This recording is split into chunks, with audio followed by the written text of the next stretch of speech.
Bueno, bienvenidos a la sesión número 9 del grupo de sesiones que el tema de hoy es la discusión sobre irradiación de cuerpo entero, que es lo que llamamos TBI. Este, para presentar a tengo el agrado de presentar al doctor Josué Abraham Hernández Benítez, que es un radiooncólogo con alta especialidad en radioterapia pediátrica. Él es profesor adjunto en el Departamento de Radioterapia del Hospital Universitario Dr. José Eleuterio González de la Universidad Autónoma de Nuevo León. Y también quiero presentar a la magíster en física médica, Karen González Pérez, que es física de la Universidad Autónoma del Estado de México y realizó sus estudios de posgrados en el Instituto Balseiro de Bariloche y actualmente trabaja como física médica. Es profesora de la especialidad de radio-oncología y coordinadora en la estancia de física médica y es la encargada de seguridad radiológica de braquiterapia de todo esto dentro del Hospital Universitario Dr. José Eleuterio González de la Universidad Autónoma de Nuevo León. Entonces, sin más introducciones y esperemos que todos tengan una hermosa charla, quiero presentar al doctor José para que inicie su presentación. ¿Qué tal? Buenos días a todos y muchas gracias a los organizadores de este curso de rayos contra el cáncer por la invitación. Entonces, bueno, el día de hoy, como se comentó, pues hablaremos específicamente de la irradiación corporal total. En la primera parte yo daré un preámbulo clínico sobre algunos aspectos importantes para entrar en contexto de lo que hacemos y por qué lo hacemos y un poco también en el contexto de las técnicas que hay, de la importancia de algunos órganos, y posteriormente la física médica nos estará compartiendo más aspectos técnicos y del día a día que ven los tecnólogos que tratan estos pacientes. Bueno, entonces entiendo que ya se puede ver mi pantalla y este, La podemos ver, pero tenés que ponerla en la presentación, modo presentación. ya, ahora sí. Perfecto. Ok. Bueno, entonces, primero, pues para definir el trasplante de médula ósea, en realidad le llamamos trasplante de células madre hematopoyéticas o trasplante de células hematopoyéticas. Realmente son células que pueden dividirse y producir los componentes celulares de la sangre. Son células madre, que no necesariamente ya son de la médula ósea. De hecho, la mayoría de estas células ahora las obtenemos de sangre periférica, si bien en algunos casos se siguen obteniendo de médula ósea o incluso de cordón umbilical. Y bueno, consiste en infundir estas células hematopoyéticas a un paciente, ya sea para reconstituir o reemplazar su sistema hematopoyético. Y esto se hace con varios fines, sobre todo en enfermedades, por ejemplo, malignas, donde la médula ósea de los pacientes está enferma, como es cáncer de la sangre, que es las leucemias, pero también en algunas enfermedades benignas, como cierto tipo de anemias o incluso en enfermedades autoinmunes. Realmente es todo un tratamiento que tiene sus etapas, sus procesos y con cierta complejidad. Y nosotros, como equipo de radioterapia, somos una parte fundamental en estas etapas. Viendo así como el cuadro grande, pues realmente todo empieza desde pues, la selección del paciente, la selección del donador, veremos que existen, pueden ser donadores sean un diferente al mismo paciente, que son trasplantes halogénicos, pueden ser donadores que sean gemelos idénticos, se llaman trasplantes cinegénicos, o el mismo paciente puede puede ser, se le pueden extraer a las células al mismo paciente y después regresárselas. Esos son trasplantes autólogos. ¿Qué tipo de trasplante se usará? Depende realmente del tipo de enfermedad. En general, cuando son enfermedades malignas, como la leucemia, que son las causas más frecuentes por la cual se hacen trasplantes de médula ósea o de células hematopoyéticas, pues son trasplantes halogénicos. El donador puede ser compatible o más o menos compatible. Entonces, una vez que se le selecciona el donador, bueno, pues se tienen que extraer las células del donador, a este se le hace un proceso para seleccionar qué células son las que van a ser más importantes en volver a poblar la médula ósea del donador y perdón, del paciente o del receptor, y mientras tanto al receptor se le hace una preparación, un acondicionamiento llamamos, en donde pretendemos pues realmente dejar espacio en la médula ósea. A veces queremos pues barrer, decimos acá en México, o eliminar toda la médula ósea, tanto células buenas como células malas de leucemia, o a veces más o menos solamente dejar espacio o resetear el sistema inmune para que cuando lleguen estas células nuevas hematopoyéticas puedan pues arraigarse, florecer y empezar a tener un nuevo sistema linfohematopoyético. Entonces, esta parte del acondicionamiento es en la que nosotros participamos, y puede hacerse con quimioterapia, con radioterapia, con una combinación de quimioterapia y radioterapia, y a veces también hacemos otro tipo de agentes inmunomoduladores para prevenir algún rechazo o prevenir algún efecto de ataque del mismo injerto contra los pacientes. Después de que el paciente recibe el trasplante, pues todavía viene otro proceso de recuperación, de aislamiento, de tratamiento de efectos adversos como infecciones, o de efectos adversos como es cuando el mismo trasplante, el mismo injerto, las células rechazan al paciente, al hospedero, que se llama enfermedad de injerto contra huésped. Entonces le digo, toda esta terapia de trasplante de células hematopoyéticas, realmente el cuadro glande es un proceso complejo, y creo que como tecnólogos es importante que tengamos un panorama de lo que es esta terapia, y que nuestra participación es muy importante durante la preparación y que es el acondicionamiento. Entonces, hablando ya específicamente de cuando nosotros participamos con radiación a todo el cuerpo, pues nosotros podemos distinguir básicamente dos tipos de radiación. Uno son radiación que llamamos mieloablativa.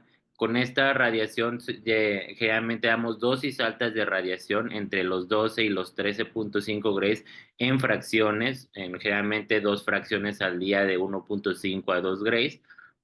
Y el objetivo de estas dosis altas, bueno, pues ustedes pueden decir, bueno, o sea, a veces en mama damos 50 Gray, bueno, clásicamente ya ahora pues hacemos tratamientos hipofraccionados, en próstata llegábamos a más de 70 Grays, en cabeza y cuello 70 Grays, o sea, ¿qué son 12 Grays, verdad? Pues realmente, haciendo esa comparación, pues sí podemos decir que es una dosis, pues menor, pero es muy diferente dar 12 Grays a todo el cuerpo que darlos a una zona del cuerpo, a un área de tratamiento. Es por eso que realmente 12 Grays son, les juro que mucho más tóxicos que otro tipo de tratamientos. Y esto es porque las células de las defensas, los linfocitos, las células que producen los glóbulos rojos y que producen las plaquetas, son muy sensibles a la radiación, y con dosis pequeñas, desde 1 Gray, 2 Gray, 3 Gray, empiezan a bajar. Y bueno, de hecho este es el objetivo, o sea, barrer con toda la médula ósea, incluso precisamente esperando también eliminar todas las células de leucemia que hay en el cuerpo. Y como segundo objetivo es causar cierto efecto de baja de defensas, llamamos inmunosupresor, que favorece el prendimiento del injerto. Esto se logran desde dosis más bajitas, desde los 2 o 4 grays.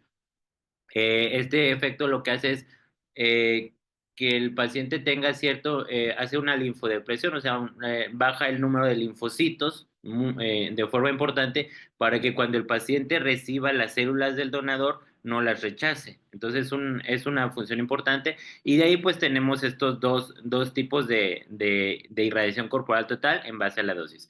Mieloablativo, dosis altas que realmente son esquemas agresivos en donde se barre por completo la médula ósea, que es importante para eliminar las células de leucemia y preparar espacio para el trasplante.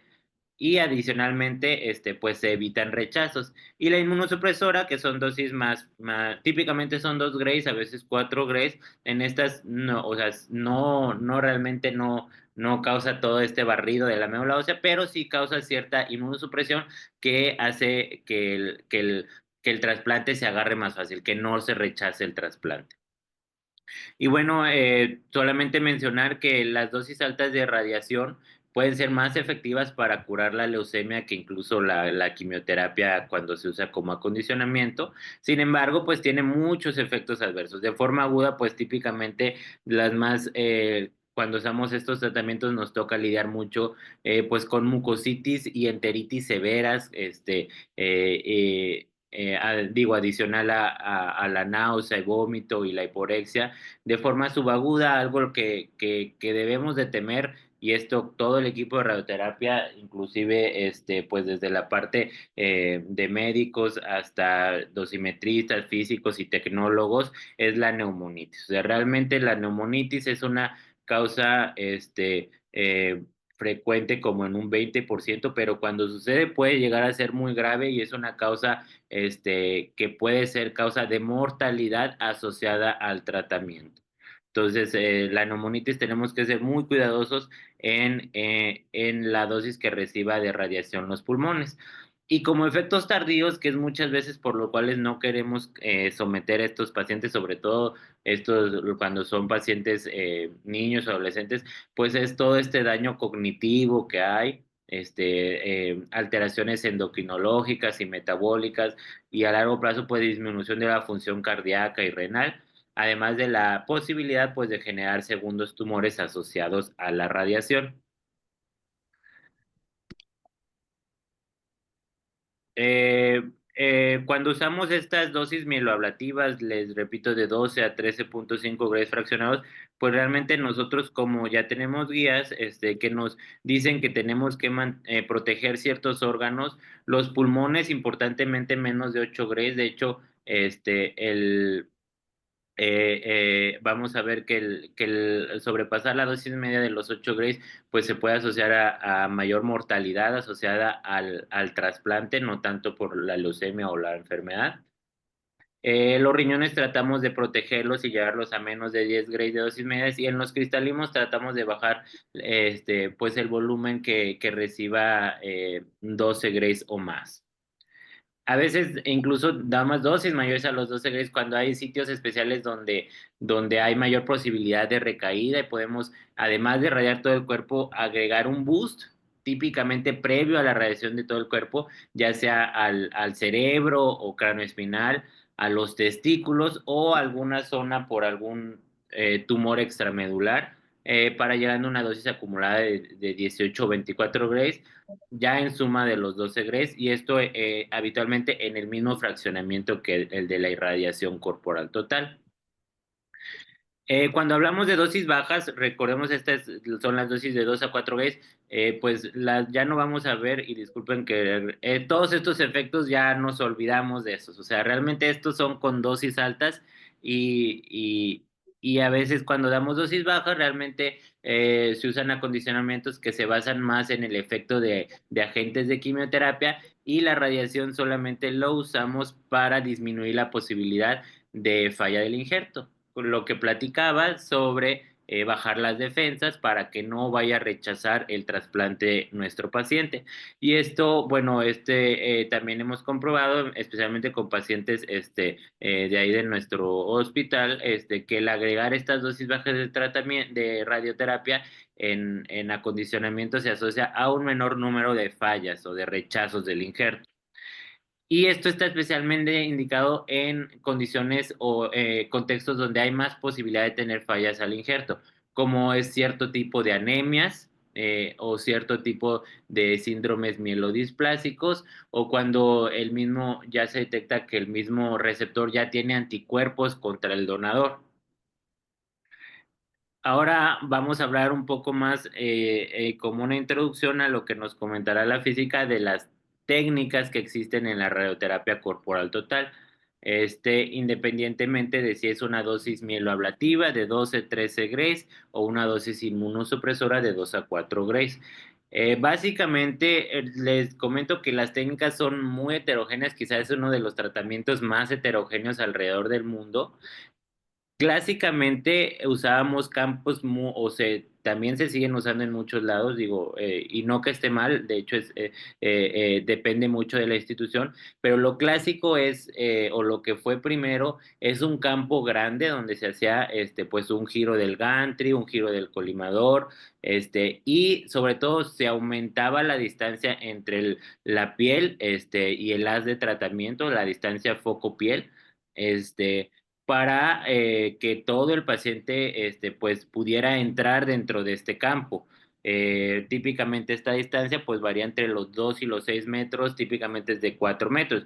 Por ende, se debe tener un búnker pues grande. Sabemos que en la América Latina pues a veces los búnkers cuando se abren nuevas equipos o nuevos aceleradores, que eso es bueno porque muchas ciudades a veces no tienen y eso facilita el acceso de otro tipo de tratamientos más comunes de radioterapia. Bueno, estos búnkers a veces no son hechos pues en espacios reducidos donde apenas tiene los espacios suficientes para el acelerador y para un tratamiento, para tratamientos pues más comunes. En donde pues en muchos casos no se puede lograr estas distancias de poder tratar todo el cuerpo del paciente en un solo campo. Y en esta misma técnica, pues va a haber distintas posiciones, que si el paciente está de pie, que si está en decúbito, que si recibe los campos directos anterior y posterior, o si son laterales. Otra técnica que se puede usar son múltiples campos. Ahí realmente ya no se aumenta la distancia entre el foco y la piel, sino que simplemente, pues se dan múltiples campos cuando son dosis bajas, realmente, en mi opinión, no hay problema, pero cuando son dosis altas de 12 a 13.5 Grays, pues sí sería muy importante ver que puede haber puntos pues muy calientes en los sitios de unión, y que como vemos son dosis a las cuales tenemos que tener mucha consideración, sobre todo en la parte de los pulmones y algunos otros órganos de riesgo. Y bueno, ahora ya también podemos hacer uso de estas terapias de IMRT avanzada como BIMAT y terapia helicoidal, donde cada vez es más común poder dar este tipo de tratamientos. Estos, aquí les pongo los tres. Y bueno, empezando con la distancia, con los campos grandes, con distancia foco-piel y extendido, pues se necesita un acelerador en C, y por la distancia foco-piel, pues un búnker grande. Esto realmente pues sería imposible hacerlo en relativamente más recientes aceleradores tipo O. Hay distintos posicionamientos, como mencionamos, y la física nos hablará un poco más de eso. Y bueno, dentro de esta técnica, pues es muy heterogéneo la forma en la que se trata, desde el paciente de pie, a veces tiene que hacerse como un pequeño asiento para que se flexione un poco las rodillas y el paciente logre entrar dentro del campo. Cuando se hace el paciente de cúbito, puede estar de cúbito acostado él y pues recibir campos laterales, pero a veces hay técnicas en donde el paciente tiene que estar recostado sobre sus hombros y su costado para recibir campos anteriores y posteriores en la posición de cúbito. Resulta muy curioso que también luego hay centros donde no se hace giro de gantry, sino que se da el tratamiento con el gantry en cero, un campo anterior y posterior, pero para lograr esta distancia foco-piel, pues realmente el paciente se trata en un sótano debajo del piso del búnker. Los tratamientos aquí, y esto nos va a ayudar también la física, pueden planearse de forma clínica, haciendo mediciones de la distancia, prescribiendo a un punto medio generalmente en el ombligo, haciendo mediciones del grosor o espesor del paciente. Y también hay algunos sistemas de planeación que nos permiten también estimar la dosis de estas técnicas de campos grandes. Como vemos, pues es un tratamiento pues que las dosis pueden ser muy heterogéneas y generalmente pues necesitamos de filtros compensadores para homogeneizar la dosis, deflectores de haz, para también cuando queremos traer la dosis un poquito más a la superficie y protecciones de Cerroven, típicamente para los pulmones y para los riñones, en ocasiones también a veces para los cristalinos. Eh, Ahorita voy a hablar un poquito más de los órganos de riesgo. En estos pacientes siempre es recomendado, sobre todo cuando vamos a implementar esta técnica en nuestro centro, pues tratar de tener una parte de dosimetría en vivo, sobre todo en los primeros pacientes, los primeros 10 pacientes, para ver que pues realmente lo que se está planeando es lo que el paciente está recibiendo. Los campos pequeños, como ya lo mencioné, pues son múltiples campos. Digo, cuando son dosis bajas, realmente no nos preocupa un área, la unión de campos con dosis de 2 a 4 Gray, pero cuando son dosis de 12 Gray, sí, al tener un punto muy caliente, sobre todo en el área del tórax, sí pudiera ser preocupante. Y bueno, ahora más reciente tenemos BIMAT y terapia licoidal. Estos pues son muy similares a los tratamientos que tenemos de radioterapia focal en otros órganos, lo que sabemos, por ejemplo, de próstata o de cabeza y cuello, sistema nervioso central, donde hacemos mucho de este tipo de tratamientos. Se hace en búnkers pequeños, en los aceleradores que tenemos tipo C o tipo O, pero sí, como sabemos que aquí, pues son técnicas más conformadas, pues aquí, y esto es muy importante para nosotros, sobre todo para la parte de tecnólogos, que tenemos un margen muy pequeño de error en el posicionamiento en muchos de los casos, o no muy pequeño, pero sí menor. Por ejemplo, cuando son campos grandes, pues realmente, aunque sí tratamos de que la posición sea reproducible, si un brazo, por ejemplo, un día está en una posición y otro día está en otra, pues realmente si está dentro del campo no estimamos realmente que haya mucha variación en cuanto a la dosis planeada. Pero en este tipo donde se conforma muy bien la dosis, pues sí, idealmente tenemos que tener la posición muy reproducible en cada uno de los tratamientos. Algo que sí vemos es que hay mayor homogeneidad de la dosis y mayor protección de órganos en comparación con los campos grandes.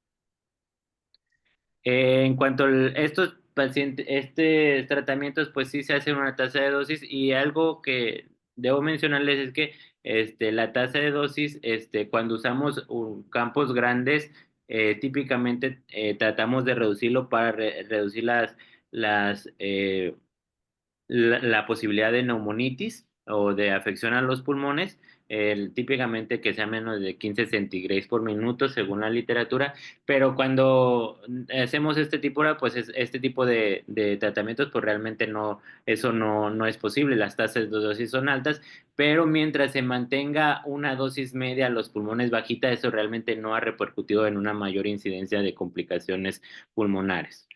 Y algo así como tenemos limitación en los desplazamientos de la mesa, pues los pacientes que son de una altura menos de 120, más de 120 o 110 centímetros, pues se tienen que hacer dos planes, uno con orientación cabeza a pies hasta los muslos y otro con orientación de pies a cabeza, igual en ese punto, cuidando el sitio de unión de los planes. En BIMAT, pues generalmente hacemos muchos isocentros y en terapia helicoidal pues realmente, pues por así llamarlo, el campo nos permite como 140 centímetros aproximadamente. Pues es indispensable hacer los controles de calidad y también la dosimetría en vivo. Una nueva técnica que hemos tenido, porque sabemos que como la radiación puede ser más efectiva que la quimioterapia, sin embargo tiene más efectos tóxicos, ahora tenemos la irradiación medular y linfática total, donde podemos concentrar las dosis altas de radiación en los tejidos linfohematopoyéticos, como son médula ósea, es decir, los huesos, el hígado, el vaso y los ganglios linfáticos, y en órganos santuarios como el cerebro y los testículos. Esto disminuye las dosis a los órganos de riesgo, por lo tanto la toxicidad. Incluso podemos aumentar la dosis más de los 12 Grays hasta los 20 Grays en algunos centros y esto se asocia a menores recaídas. Un aspecto negativo es que pues cuando iniciamos con esto pues la parte de contorneo es muy extensa. Sin embargo, ya con inteligencia artificial y software de autosegmentación validados pues puede reducirse a 45 minutos y el tratamiento inicialmente es de 120 minutos y con experiencia a 90 minutos. Esto ha demostrado menor toxicidad aguda y tardía que el radiar todo el cuerpo y no hay mayores recaídas extramedulares, o sea, recaídas fuera de la médula ósea. Este, es una técnica que apenas va estudiándose y comparándose. Nosotros lo hacemos en el hospital como un ensayo clínico, pero bueno, cada vez pienso que ha ido ganando terreno y cada vez creo que será más común y quizá en algunos años pues podrá reemplazar a la irradiación corporal total. En cuanto a los órganos de riesgo, mencionamos importante de la irradiación corporal total, pues los pulmones, los riñones y los cristalinos. Entonces, la forma en la que vamos a protegerlo, pues dependerá evidentemente de la técnica que usemos. Cuando usamos campos extendidos, pues típicamente hacemos bloques de cerroven que se marcan sobre una radiografía con 1 centímetro de distancia y luego se debe corroborar su adecuado posicionamiento antes del tratamiento con placas de megavoltaje. Para los riñones es más complicado, no en todos los centros se hace. Algunas ocasiones se tienen que hacer estudios de urodinamia o donde se pueda delimitar con contraste los riñones y en base a eso marcar las protecciones. En, y cuando hacemos BIMAT, pues ahí, pues igual que todos los demás tratamientos o tomoterapia, pues debemos delimitar los volúmenes. En general, pues delimitamos el PTB como todo el paciente con un margen de 3 a 5 milímetros de la piel. Sabemos que cuando son pacientes de más de 110 centímetros, pues debemos considerar dos planes, uno en la parte superior y otro en la parte inferior, habitualmente dejando unos cortes de separación entre cada uno. Y pues cuando hacemos radiación corporal total, pues delimitamos pulmones, riñones y cristalinos. Hacemos un margen interno en riñones y pulmones para considerar sobre todo los errores con las posiciones diferentes con la respiración. Sobre todo tratando de que sí se irradie todo el tejido linfático alrededor de estos órganos. Y en caso de cristalinos, hacemos un margen externo de 3 milímetros cuando deseamos así protegerlos. En algunos pacientes se protegen gónadas, sobre todo cuando son dosis bajas, que no intentamos erradicar células de leucemia en estas zonas, y sobre todo cuando son enfermedades benignas como anemias, que en estos pacientes, pues realmente las dosis bajas de radiación pueden ser son el único factor que contribuye a una infertilidad. En cuanto a TMLI, pues delimitamos muchos órganos que a proteger y varios volúmenes blancos con diferentes márgenes. Estos son ejemplos de pacientes que hemos tratado tanto con BIMAT como con terapia helicoidal. Y bueno, creo que hasta aquí será mi participación. Ya a partir de este momento le cedo la palabra a la física Karen. Muchas gracias, doctor Josué Hernández. Y ahora vamos a la presentación de Karen, si quieres compartir tu pantalla. Sí, sí, sí. No sé si ahí ya ven mi pantalla. ¿Se ve? Sí. Eh, y ahora la ven en modo presentación. No, vemos la... Dale. Hay que tener que... Ah, Perfecto. ahí está, perfecto. Ok, muchísimas gracias, doctor Josué. Muchísimas gracias a RCC por la invitación. Voy a hablar un poquito o tratar de tener los diferentes tipos de tratamiento y formas. Como mencionaba el doctor, pues tenemos, es muy variado, cada hospital va acoplando esta técnica de acuerdo a las condiciones del búnker, del equipo, y cada vez con el tiempo la tecnología va avanzando eh, y ha hecho que comencemos a utilizar más eh, BIMAT, MRT, Liquidal y ahora pues TMLI, ¿no? Va en aumento y vamos acoplándonos a estas nuevas tecnologías. Voy a comenzar con la simulación en 2D con respecto a la parte de cómo se realiza. Entonces, el paciente tiene que estar parado, que es una de las técnicas. Este tiene que tener una distancia de al menos 3 metros, como mencionaba el doctor, de 2 a 6 metros, y el paciente tiene que tener la capacidad de sostenerse. Y esto es muy importante. Estos tratamientos son muy largos y es necesario que el paciente tenga esa condición para que soportemos todo el tiempo del tratamiento. ¿Qué necesitamos para esta técnica 2D? Bueno, necesitamos compensadores, como ya mencionaba el doctor, muchas veces es necesario. Un colchón de vacío para el posicionamiento de los pies, que eso les ayudaría muchísimo. Protectores pulmonares, marcadores, hay que tener una placa para la protección de los órganos de riesgo, que en este caso, o el órgano de riesgo a proteger en la mayoría de las técnicas, pues son los pulmones, y arneses para soporte. ¿Cómo es que lo vamos a hacer? Bueno, el paciente tiene que estar parado a una CCD extendida de 3 o de 200 a 500 centímetros. Y para el marcaje y la imagen, necesitamos poner marcas e identificar el isocentro. Como mencionaba el doctor, uno de los puntos, si tenemos la buena distancia en el búnker, el punto del isocentro va a ser en el ombligo. Y esto nos da pauta a que podamos cubrir completamente al paciente. Si bien esto no es posible, entonces ponemos como límite el ombligo y tenemos dos haces, dos campos, superior e inferior. Y hay que delimitar ese límite del campo. Tenemos bloques de Cerroven, que es uno de los materiales con los que más se hacen estas protecciones. Hay que identificar la posición de los detectores para la dosimetría en vivo, como mencionaba el doctor. Antes de comenzar, hay que tener cuáles son los puntos claves que vamos a medir. Frente, pecho, abdomen, los brazos, las piernas. Entonces, esto es muy importante para la dosimetría en vivo.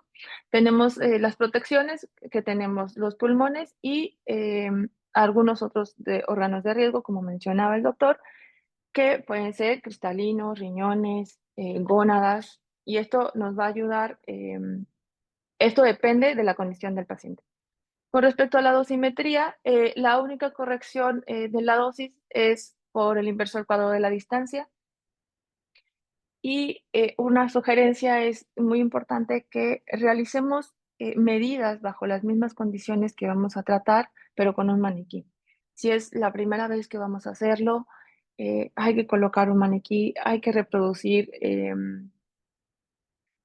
las mismas condiciones a SCD, cómo vamos a hacer el giro, para que cuando llegue el paciente nosotros ya podamos tener un conocimiento y que nos sientamos más cómodos con la técnica. Entonces, aquí podemos ver en la imagen cómo es que tenemos al paciente. Muchas veces se pone una placa de acrílico y esto es un compensador, u otras veces colocamos estos compensadores. ¿Qué es lo que hace este compensador? Es homogeneizar la dosis al paciente. Nosotros no somos planos y entonces tenemos que homogeneizar las zonas, y de acuerdo al grosor va a ser como vamos a tener la homogeneidad de la dosis. Esto se tiene que hacer previo y se hace por medio de las mediciones. ¿Qué pasa con las protecciones a los pulmones? Pues requerimos placas AP y PA, y estas placas se hacen con respiración basal, no forzado, porque nuestro paciente va a estar respirando normal durante el tratamiento, entonces con respiración basal, con el uso de la regla para poder determinar las medidas de las protecciones, pero cuando tenemos esta técnica de protección de pulmones, es necesario un bus con electrones, porque entonces estamos dejando todo o parte del tórax sin irradiar y necesitamos ese bus. Entonces podemos ver la placa a mano izquierda y una placa de verificación para el posicionamiento de los aplicadores. De esta manera podríamos colocarlos, sea en la ropa o directamente en el paciente. Para la parrilla costal, pues hacemos el negativo de nuestra protección para poder tener ahora ese molde y poder dar el tratamiento a la parrilla costal. La energía de los electrones dependerá del grosor del paciente, eso va a variar, pero es necesario esta parte. Eso es con respecto a nuestro paciente parado, ¿no? Pero, ¿qué pasa cuando nuestro paciente no puede estar de pie? No es un pediátrico, sabemos que los niños pues no pueden mantenerse quietos por mucho tiempo y estas técnicas requieren de bastante tiempo, pues entonces lo hacemos de manera de supino. Tenemos a nuestro paciente supino con los brazos al pecho. Esta posición de los brazos al pecho nos ayuda muchísimo a proteger los pulmones. Es sed extendida y nos hacemos ayuda de colchón de vacío o de máscaras termoplásticas. Hay que igual identificar el isocentro, ya en el ombligo, o los límites de los haces también. Los bloques de Serroven para la protección de los pulmones. Si es que el paciente puede quedarse, por decirlo así, en el piso y que puedan dar el tratamiento. Identificar las posiciones de los detectores también para la dosimetría en vivo. Igual tenemos bloques de pulmones, órganos de riesgo. También para esta técnica, la única corrección que se hace es por el inverso cuadrado de la distancia, ya sea con haces laterales o con haces APPA. Y vuelvo a mencionar, hay que hacer la dosimetría bajo las mismas condiciones para poder tener una adecuación correcta de la dosis. Esta parte también hay software, como mencionaban, me parece que Mónaco es uno de ellos que puede tener esta posibilidad de poder hacer un cálculo eh, para, para determinar la dosis y tener un sistema más para verificación. ¿Qué necesitamos para hacer esta técnica? Estamos bolsitas de arroz, colchones de vacío, los protectores a los pulmones y placa de acrílico. Estas bolsitas de arroz nos van a ayudar, son compensadores y nos van a ayudar justo a homogeneizar la dosis. ¿Cuáles son los puntos importantes a colocar? Bueno, tenemos el cuello, tenemos los tobillos y tenemos la parte del costado del pecho. Esto nos ayuda a tener una protección a los pulmones y en el cuello en los tobillos para que la dosis ahí no se caliente, por así decirle, que no tengamos puntos calientes en esa parte. Podemos ver en la imagen también que tenemos el colchón de vacío y en este caso se usan película de tinte radiocrómico para tener una dosimetría en vivo. Pongo que quizá algunos me digan que la película lleva un proceso de, para leer y poder determinar la dosis, pero en ese momento podemos ayudarnos de esta parte. Podemos ver también en esta imagen otro acomodo de otro paciente que tenemos y en la imagen de la derecha vemos la proyección sobre la proyección del campo y de la luz de campo que abarque completamente nuestro paciente. Esto es lo que nos va a ayudar a ver si con un campo o con dos campos es necesario cubrir a nuestro paciente. Y aquí podemos ver eso es un infante y sabemos que cubre completamente con un solo campo al paciente y estos campos son laterales. ¿Qué pasa ahora cuando la tecnología va avanzando y ahora tenemos una simulación 3D? Es decir, ahora ya no solamente tenemos placas, sino ya tenemos una imagen en 3 dimensiones. Bueno, para esta parte tenemos que tener un colchón de vacío, que es muchísimo más cómodo que mallas.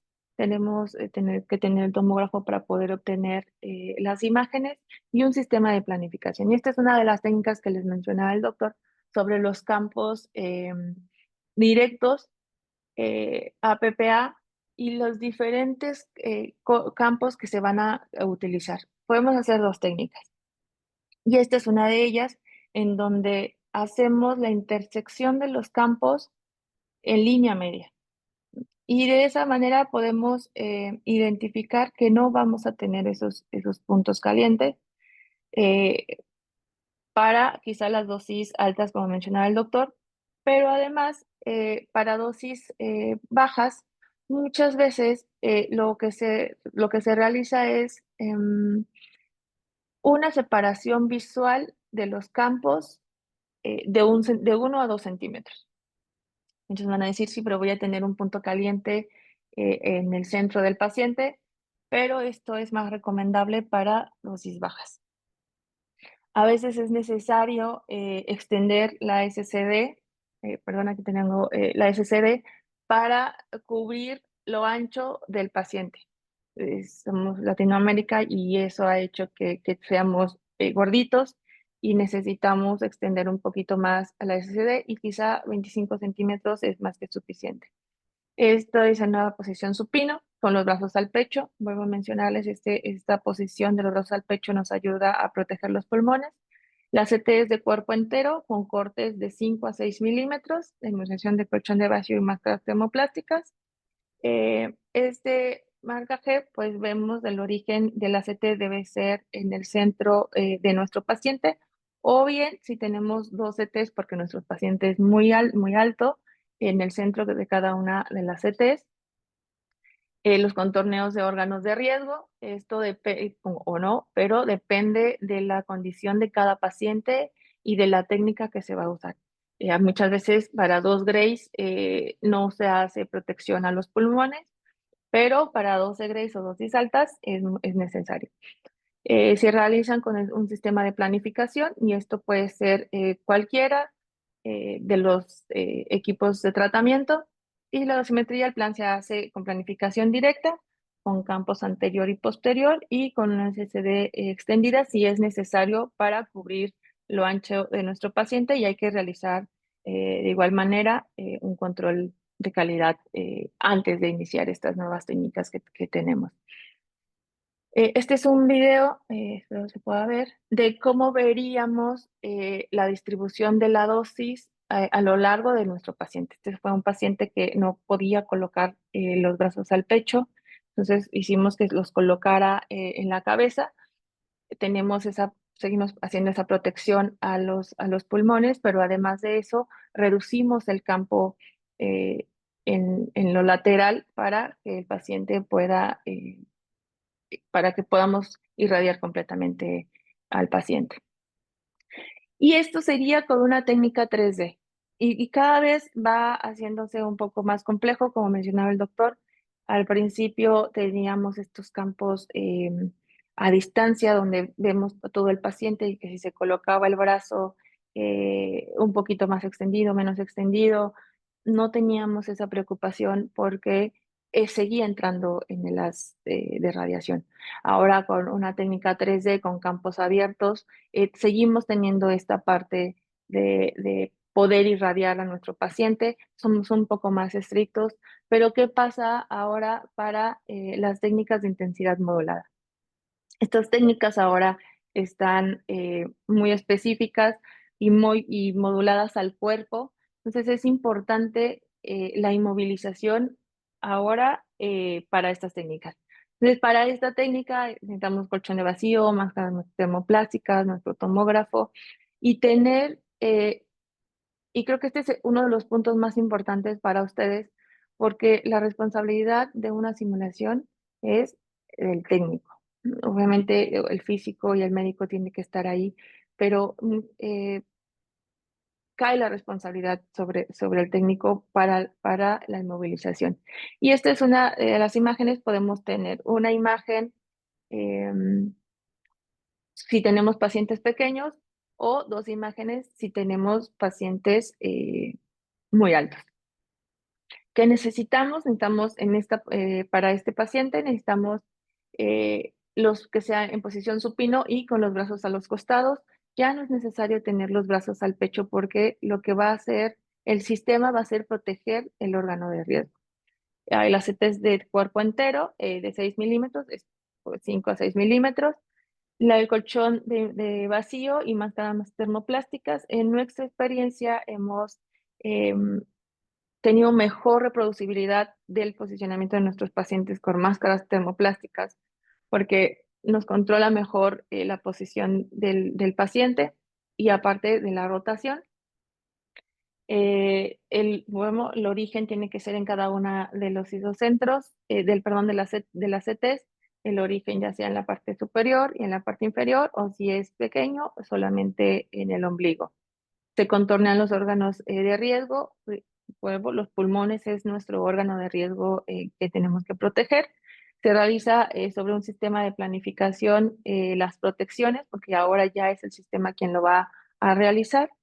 La dosimetría es inversa y ya sean con arcos, con campos de IMRT, con helicoidal, no importa con qué equipo lo trate, se va a hacer con planificación inversa y hay que tener un control de calidad ya aquí un poquito más riguroso antes y durante el tratamiento, porque es una nueva técnica, va a conformar, necesitamos verificar el posicionamiento del paciente, necesitamos verificar que el sistema sí esté haciendo lo correcto.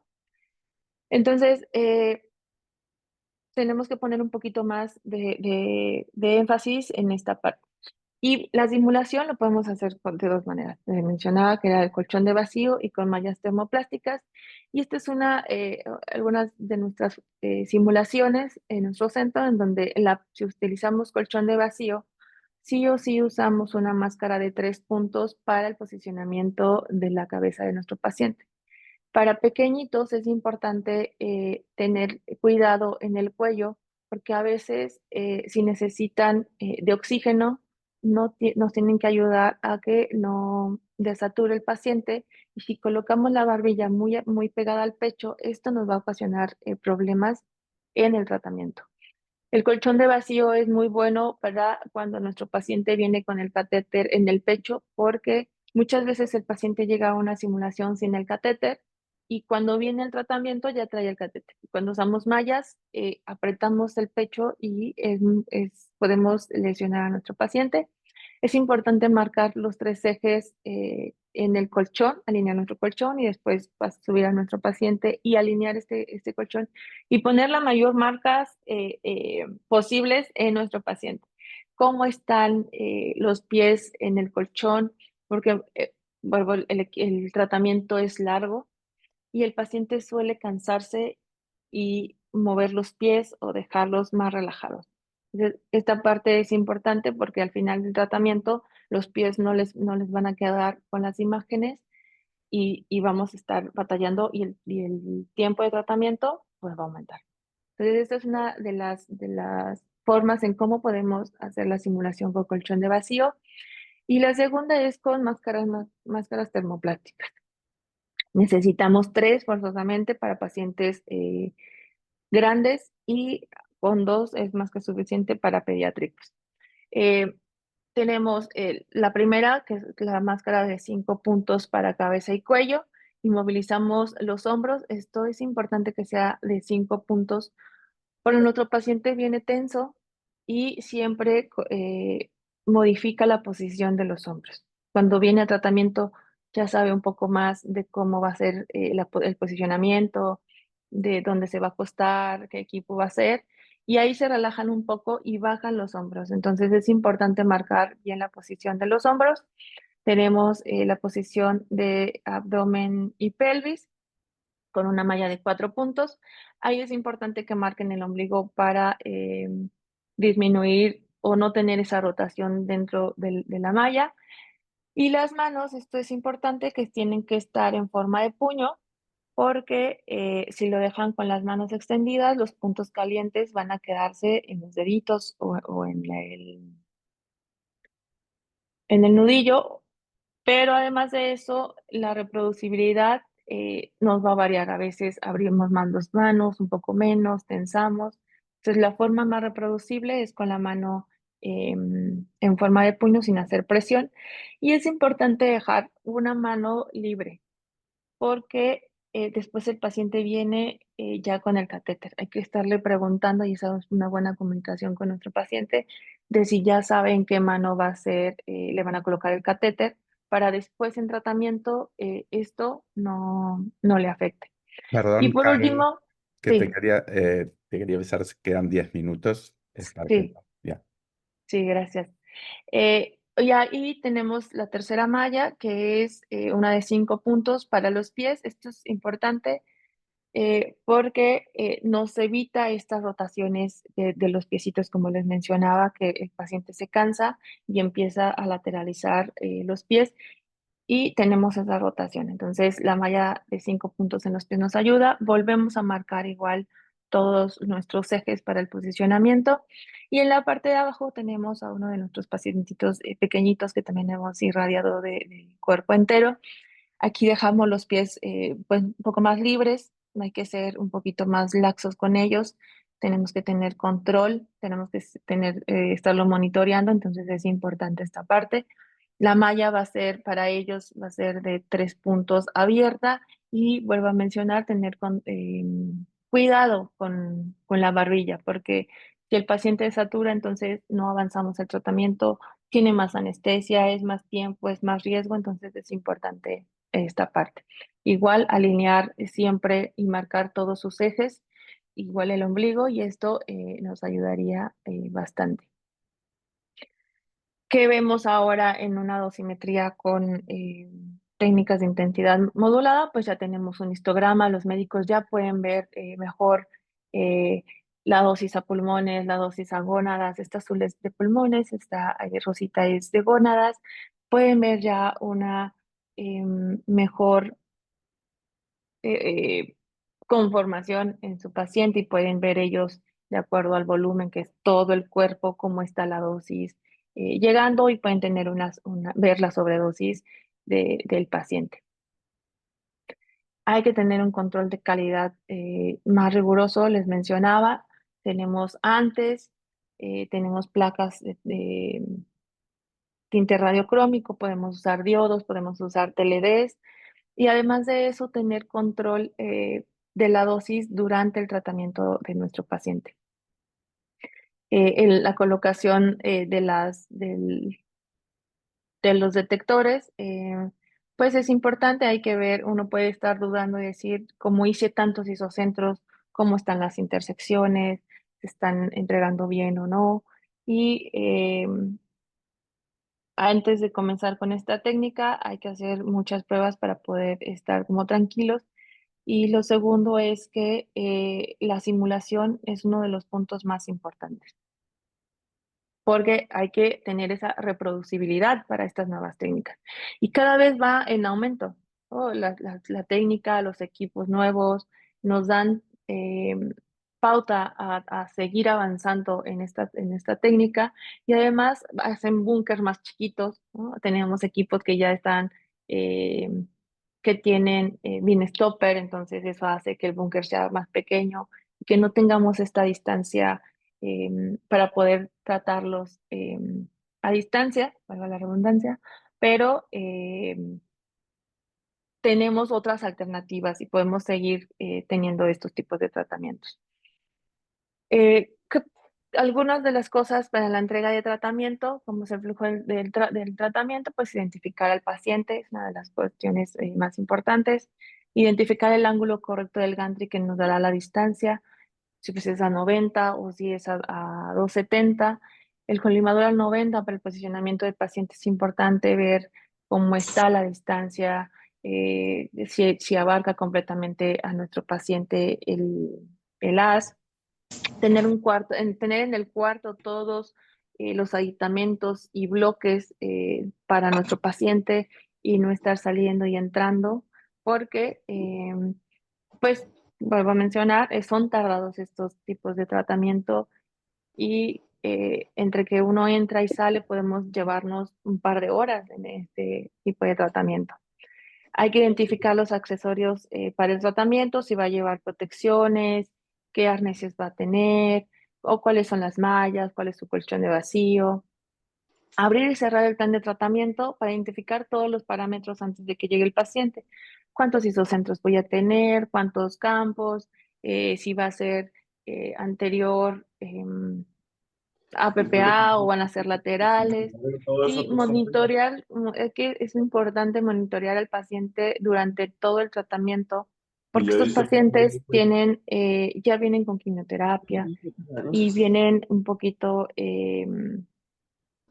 pues un poquito más tensos, más débiles, y eso hay que tener mucho cuidado porque si tenemos, por ejemplo, en la técnica que están parados nuestros pacientes, se nos pueden desmayar, pueden vomitar en cualquier momento. Si tenemos mallas también de fijación, podemos también tener ahí algunas complicaciones. Entonces, siempre hay que estar monitoreando al paciente en todo momento. Algunos tips, pues la simulación es lo más importante, lo más importante. Yo creo que en todas las técnicas, eh, dale, sea pues, parado, sea en supino, sea en técnica 3D, sea en técnicas ahora de intensidad modulada, es de las cosas más importantes porque eso va a hacer que sea reproducible el tratamiento. Hay que tener todas estas condiciones muy claras y tener mucha comunicación entre personal, porque eso hace que el tratamiento no demore, y con el Ajá. paciente, porque podemos estarnos comunicando con él de cómo se siente, qué es lo que le vamos a hacer, cómo va a girar, si tiene que girar, de dónde se puede sostener, algunas señas importantes para que nos dé pauta a nosotros de si algo pasa, que podamos detener el tratamiento. Em, es importante reproducir el tratamiento sin el paciente, también para identificar dónde estamos fallando o qué proceso no está claro. ¿Cómo voy a colocar las protecciones? ¿Cómo va a ser el giro? Y que se pueda discutir con todo el equipo. Ayudarse de otros centros que ya tengan experiencia. Muchas veces tenemos esa parte, vamos a hacerlo y no sabemos si lo estamos haciendo bien, si lo estamos haciendo mal, si algo nos falta. Entonces es importante también esa comunicación entre centros para que podamos tener esa confianza y podamos iniciar estos tipos de tratamiento. Algunos desafíos que se van a tener es, pues no poder reproducir la posición, ¿no? Nuestros primeros pacientes nos costaba bastante hacer la reproducibilidad del posicionamiento, y tuvimos que esforzarnos muchísimo más en esta parte para que eso no nos detuviera, que pudiéramos entregar estos tratamientos. Los tiempos de tratamiento son largos. Hay que mencionárselo al paciente para que él esté tranquilo y que diga: "Ay, ya me quedé una hora dentro del equipo y nadie me ve o no me están escuchando, quizás se olvidaron de mí". Hay que mencionárselos. Hay que ver la condición del paciente, ya les mencionaba. eh, Tenemos que tener señas siempre con el paciente. Si trae máscara termoplástica y cubre la cara, hay que tener siempre algo, una mano, un pie, que mueva la rodilla o algo para que nosotros estemos atentos por si pasa algo. Y para los niños, es importante tener todo el equipo, y mucho mejor el equipo que ya tiene experiencia, porque reducimos muchísimo el tiempo. Esa parte es importante y tiene que estar siempre todo el equipo ahí, por cualquier cosa.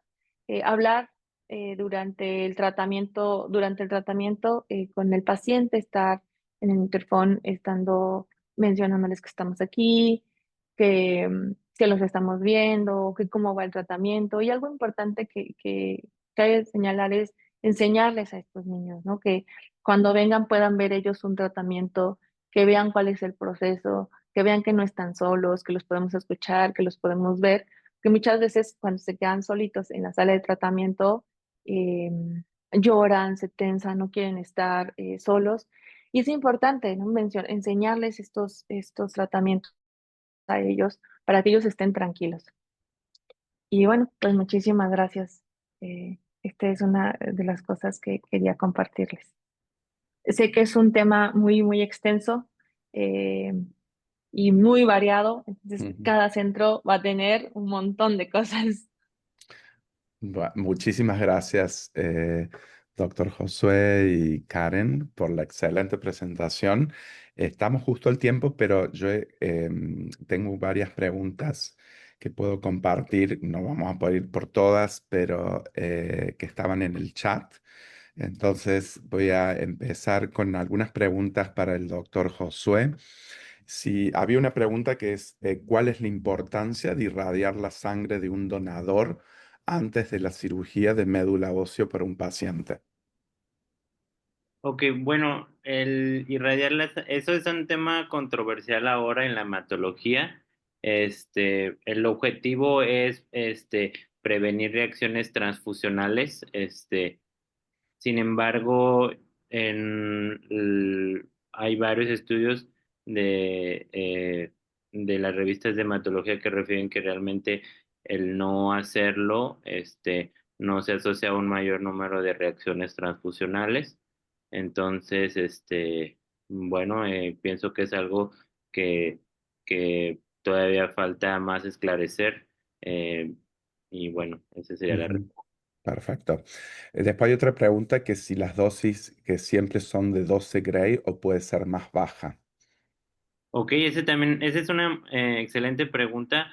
Estamos en el contexto donde hablamos de radioterapia mieloablativa, que es con el fin de erradicar la médula ósea y las células de leucemia. En la respuesta simple sería decir que sí hay estudios donde dosis por debajo de los 10 grays se asocian a un mayor número de recaídas de leucemia, aunque si bien pues menor toxicidad. Sin embargo, creo que ahora somos más selectivos en las enfermedades, entonces tenemos que hay leucemias que cuando van al trasplante con una carga cero de leucemias, que lo determinamos por un examen que se llama enfermedad mínima residual. Entonces, aquellos pacientes que van con una carga cero de leucemia con enfermedad mínima residual negativa, sí hay algunos estudios que señalan que las dosis de 8 grays, por ejemplo, se asocian a la misma eficacia en cuanto a bajo número de recaídas, pero sí con menor toxicidad. Muy bien, muchas gracias. Y una última para usted, si recomienda proteger las parótidas. Bueno, en el contexto de dosis bajas de radiación, realmente no.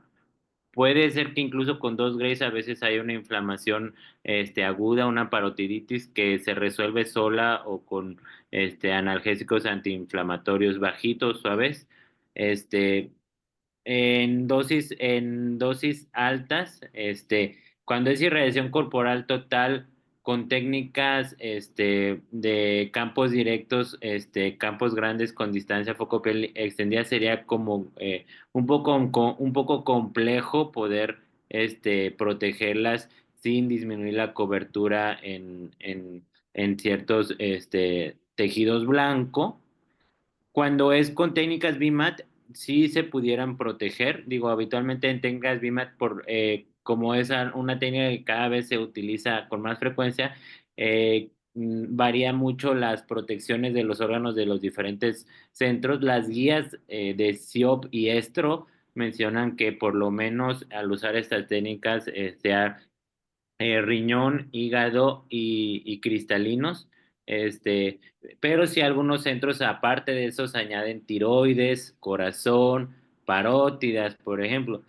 Y si bien ahora hablando de la irradiación medular y linfática total, que también son con dosis de 12 grays en promedio, sí protegemos las parótidas y el objetivo pues básicamente sería disminuir la posibilidad de serostomía tardía. Muchísimas gracias. Y ahora un par de preguntas para Karen. Muy Había una bien. pregunta que no sé si es cuando estabas mostrando una imagen de unas cintas para homogeneizar la dosis. Pregunta, Ujú. ¿qué son esas cintas? Es Cerroven. Esa, Esto Robin. es ese Roden, sí. Muy delgadito, hay que homogeneizar la dosis, que es una de las cosas que se mencionaban, entonces eso es por lo cual se utiliza. Perfecto. Eso es muy artesanal, ¿no? O sea, uno pone el maniquí, coloca ciertos puntos, ve la dosis en esos puntos y va determinando qué grosor necesitas para tener homogéneo toda esa parte. Ujú. Los maniquí, yo les recomendaría un maniquí antropomórfico, pero esa es la parte de que se Perfecto. tiene. Y con Ujú. respecto a los moldes, había una pregunta que cómo fabrican el molde teniendo en cuenta, se tiene en cuenta la divergencia, porque se veía que están encima del paciente. Oh, Claro, sí. Tienes las placas del simulador a esa distancia, pero cuando tú haces la proyección y los pegas al paciente, esa proyección se queda en el paciente, ¿no? Hay algunos otros que la colocan en el cabezal, pero justo esa misma divergencia que hace el haz hace la proyección de la protección. Entonces, sobre el eso es paciente. una de las, sí, sobre el paciente.